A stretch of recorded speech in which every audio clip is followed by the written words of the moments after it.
Pakistan rangers ان کی تعبیر توڑ کارروائیاں جاری ہیں۔ رینجرز نے 50 لاکھ سے زائد نان کسٹم پیڈ اشیاء برآمد کر کے 2 ملزمان کو ہتھکڑیاں ڈال دی ہیں۔ سوزوکی گاڑیوں سے آتش بازی کا سامان، سگریٹ اور کپڑا برآمد کر لیا گیا ہے۔ مزید تفصیلات جانتے ہیں نمائندہ 5 نیوز شائستہ زیدی سے۔ جی شائستہ، اپڈیٹ کیجیے گا۔ جی بالکل، پاکستان رینجرز ٹیم نے جو ہے مختلف علاقوں میں 2 کارروائیاں کی ہیں۔ پہلی جو کارروائی ہے وہ رینجرز کے مطابق جو ہے وہ کراچی کے علاقے بنارس اور اورنگی ٹاؤن میں کی گئی۔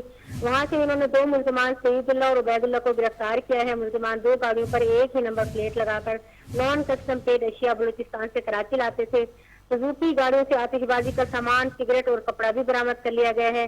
جبکہ دوسری جانب جو ہے کارروائی نیو کراچی میں ہوئی ہے، وہاں سے ایک انتہائی مطلوب ٹارگٹ کلر اور دھکا خور ڈکیتی کی متعدد وارداتوں میں جو ملوث ہے ملزم دانش کو گرفتار کر لیا۔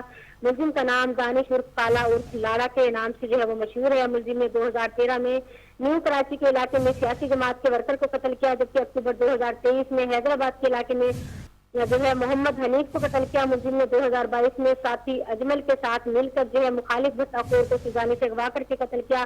رینجرز ترجمان کے مطابق جو ہے ملزم نیو کراچی میں کاروباری لوگوں سے اسلحے کے طور پر بھٹا وصولی کرتا تھا۔ جی تفصیلات کے لیے شکریہ شائستہ زیدی۔